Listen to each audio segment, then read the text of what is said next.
Oi, então, dessa vez eu vim ler um artigo nomeado República de Cospaia, da Ascensão ao Declínio. Esse artigo foi escrito pelo Elsa Patenes, 777. Foi um artigo escrito aqui para o Medium, contando um pouco sobre a história de Cospaia. Ele foi escrito aqui no dia 31 de dezembro de 2020, então final do ano passado.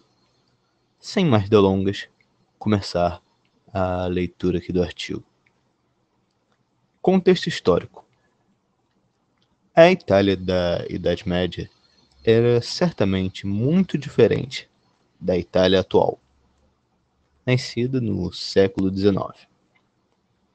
A maior parte da península fazia parte do Reino da Itália, desde o século IX, por conta da divisão do Reino Franco após a morte de Carlos Magno. Porém, lembremos que a Idade Média é marcada pela inexistência dos Estados nacionais modernos, o feudalismo e a vassalagem, o que levou ao Reino da Itália, no fim do século XII, reinado de Frederico Barbarossa, ruir e dar espaço aos nobres locais. Com o fim da unidade italiana, entre aspas, já que o Reino da Itália, por mais que unificado, era bastante descentralizado e o rei não tinha muita autoridade de facto, típico da época. A península se viu dividida por centenas de anos, onde ducados, principados e repúblicas independentes competiam entre si, principalmente no âmbito econômico. Antecedentes. É nesse contexto que a República de Cospaia nasce, mais especificamente na segunda metade do século XV, por conta de problemas nos estados papais, os territórios pertencentes à Igreja no centro da Itália, um dos mais importantes estados da região. O Papa Eugênio IV estava tendo muitos problemas com o Concílio de Basileia Ferrara-Florença, o que levou ao ponto de ter que apelar à guerra para manter a autoridade sobre a Igreja. Isso tudo custou dinheiro, obviamente. E o Papa acabou recorrendo a pegar dívidas a um grande banqueiro da época, Cosimo de Giovanni de Médici. A dívida foi de 25 mil moedas de ouro, cerca de 3 milhões e 500 mil dólares atualmente. E para garantir que Eugênio pagaria ela, um acordo foi feito. A cidade de Borgo San Sepolcro e seus arredores, parte dos estados papais, no centro da Itália, seria dada a Cosimo caso a dívida não fosse paga. Lembrando que Cosimo era Lorde de Florença, então isso significaria ganhos à vizinha República de Florença.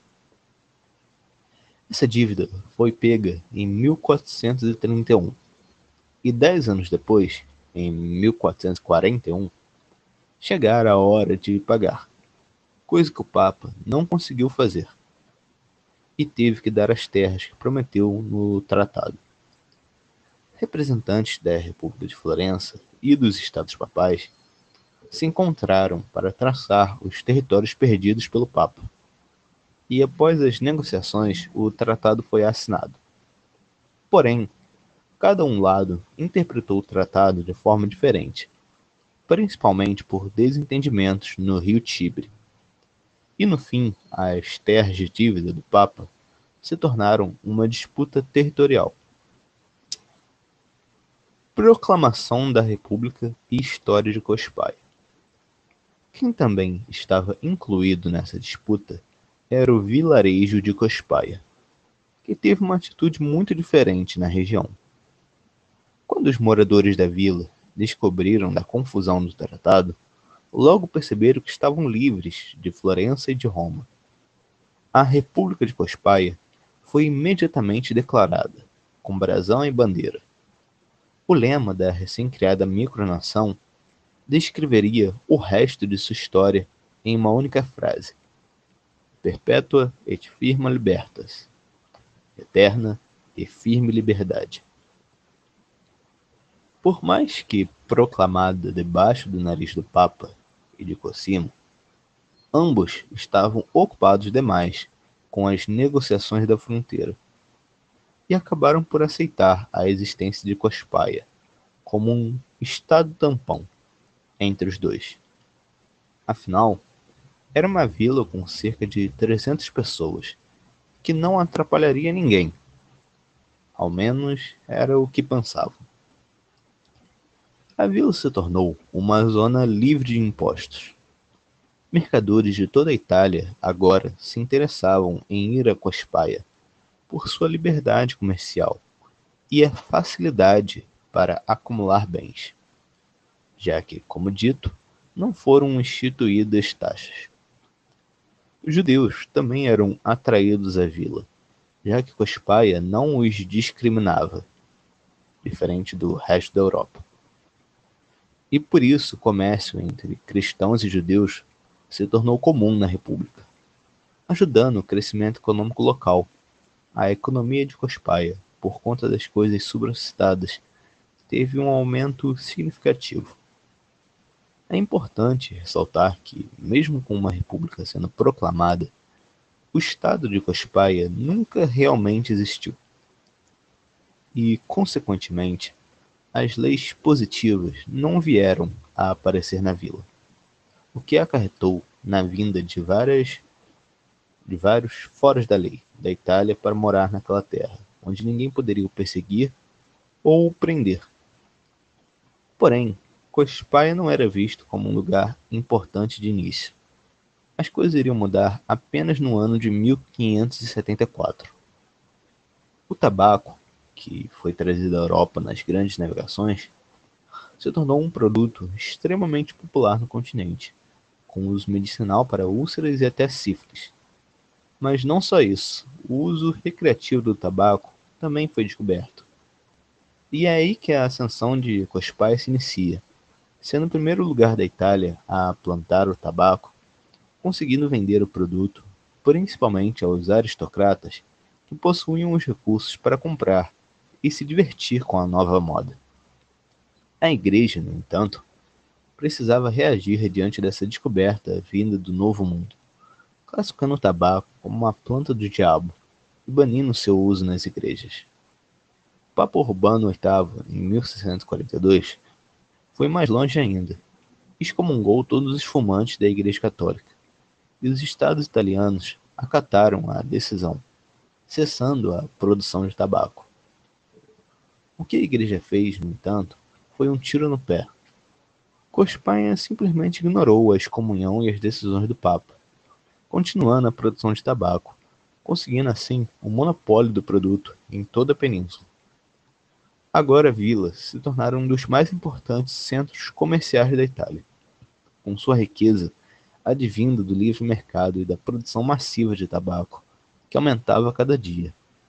Os cidadãos, livres de leis e de taxas, se preocupavam principalmente com o aumento da própria riqueza, criando um ambiente competitivo sem interferência do Estado. Porém, a Era de Ouro da vila acabaria no início do século XIX, com o fim das guerras napoleônicas, onde os estados papais foram invadidos.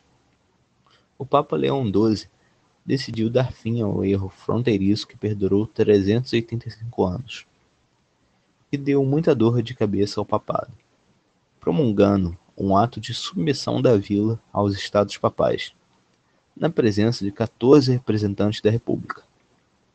A vila seria anexada ao governo de Roma, porém receberia um aval do Papa a continuar produzindo tabaco, a principal atividade econômica dos moradores. Governo. Cospaia nunca teve um governo como conhecemos hoje, e nem um governo como era comum na época.